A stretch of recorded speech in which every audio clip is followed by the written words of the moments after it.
Bonjour. Vous êtes politologue, professeur et chercheur à HEC, spécialiste des flux migratoires.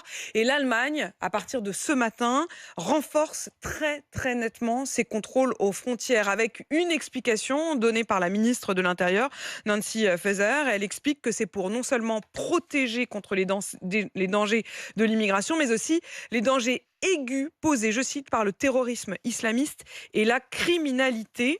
Est-ce que l'Allemagne fait ça seule, sans concertation avec le reste de l'Europe, et est-ce que ça peut avoir une quelconque efficacité? Bon, il faut d'abord dire que la vraie raison, c'est pas celles qui ont été données par la ministre de l'Intérieur. La vraie raison, c'est qu'il y a des élections régionales dimanche dans le Brandebourg, qui est donc le Land autour de Berlin, et que l'AfD, le parti extrême droite, est en tête des sondages, et donc le gouvernement craint que le scénario qui s'est produit en Thuringe il y a quelques semaines, où l'AfD avait là aussi remporté les élections régionales, se reproduise. Donc il s'agit de donner des gages aux potentiels électeurs d'extrême droite, de montrer que le gouvernement fait quelque chose pour l'immigration avec une mesure spectaculaire où on va déployer des policiers aux frontières.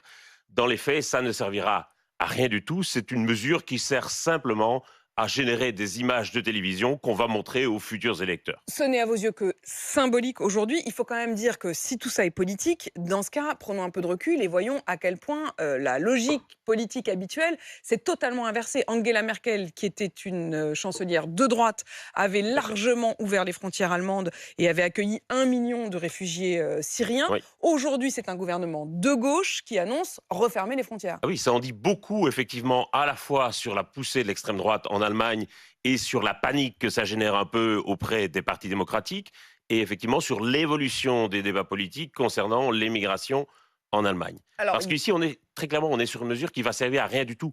Concrètement, ça va être un peu des gesticulations, mais on sait que l'efficacité de ce type de mesure sert uniquement lorsqu'il y a un danger immédiat. La France avait rétabli les contrôles frontières après les attentats du Bataclan, par exemple, et on comprenait bien, l'idée c'était de pouvoir arrêter les terroristes. Ici, ils vont sans doute saisir un peu de drogue, un peu de cannabis, mais ils vont rien arrêter du tout. quand vous dites, François Gémen, que effectivement c'est pour répondre à la poussée de l'extrême droite, il y a aussi eu une multiplication de drames et d'attentats avec un certain nombre de morts ces dernières semaines. Absolument, mais commis par des gens qui étaient déjà en Allemagne depuis longtemps. Et donc, c'est pas en contrôlant les frontières avec la Pologne ou avec la France ou avec la Belgique que ça va régler quoi que ce soit. C'est pas comme si l'Allemagne était confrontée à un afflux massif de migrants dont on pouvait craindre que certains soient des terroristes islamistes. Ici, les attentats au couteau, notamment, qui ont été commis ces derniers mois, ont été commis par des gens qui étaient déjà en Allemagne depuis longtemps. Le pays a-t-il le droit de renforcer comme ça, de manière unilatérale, ses contrôles aux frontières au sein de l'espace Schengen? Alors, oui, il a le droit. C'est une mesure qui est légale, pour autant que la Commission européenne soit prévenue avant, ce qui était le cas, et pour autant que la mesure soit temporaire. C'est une mesure qui peut rester en application 6 mois, Ils ont d'ailleurs éventuellement annoncé qu'ils le renouvelable, feraient pendant 6 mois. pendant 6 mois. Donc, c'est une mesure qui est légale, mais qui, évidemment, sur le plan politique, est très lourde, puisque c'est un coup de canif dans les accords de Schengen, qui sont quand même la liberté de circulation, c'est quand même un des principes fondateurs de l'Union européenne. Et on peut quand même s'interroger sur le fait que l'Allemagne, qui est quand même un État très puissant au sein de l'Union, effectivement, à la moindre turbulence politique, soit prête à donner ainsi un coup de canif dans ce qui est un des principes fondateurs de l'Union. Est-ce qu'elle ne va pas créer un précédent? Effectivement, on sait que Michel Barnier, à son arrivée à Matignon, a annoncé que l'immigration serait une des premières mesures. Il est d'ailleurs soutenu là-dedans par non seulement les LR qui ont dit qu'il fallait plus de sécurité, moins d'immigration, et par le RN qui, évidemment, tient quand même aussi les ficelles Bien sûr. en disant ne pas censurer s'il lutte contre l'immigration. Alors, c'est pas la première fois qu'un pays européen le fait. L'Allemagne a déjà eu recours, la France aussi à plusieurs reprises. C'est sans doute pas le dernier.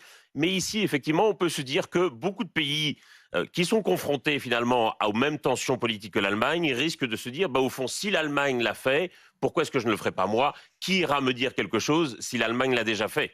Vous disiez tout à l'heure, c'est sans doute pas en réalité pour immédiatement lutter contre le terrorisme, etc. Mais le simple fait que ce soit assumé de manière si décomplexée que c'est une lutte contre immigration, terrorisme, c'est-à-dire la question que les deux, immigration et terrorisme, soient absolument liés sans plus aucune prise de distance ou quoi que ce soit, c'est-à-dire vraiment considérer terrorisme et immigration sont parfaitement liés. Est-ce que ça, c'est pas aussi une nouveauté? C'est en quelque sorte une sorte de validation des thèses de l'extrême droite, et c'est pas pour rien évidemment que l'extrême droite européenne, Viktor Orban en tête, applaudit aujourd'hui le rétablissement des frontières avec l'Allemagne.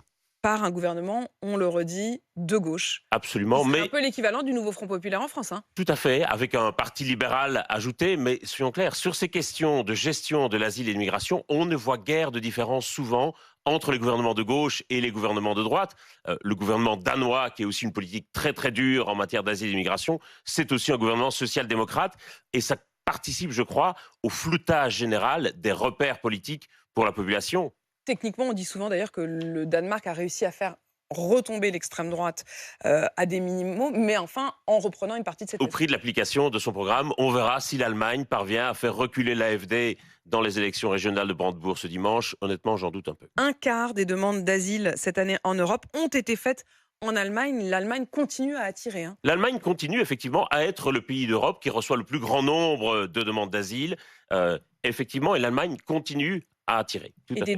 des drames de migrants échoués encore dans la Manche ce week-end, et bien sûr les drames des dernières semaines. De ce point de vue-là, la lutte n'a jamais réussi à être harmonieuse, non seulement entre les pays, mais aussi avec l'ex-pays de l'Union européenne, la Grande-Bretagne. D'une part, on n'a jamais réussi à développer une vraie politique commune en Europe en matière d'asile et d'immigration. Et le résultat, c'est effectivement des tensions entre États et le fait que chaque pays repasse un peu le problème aux voisins.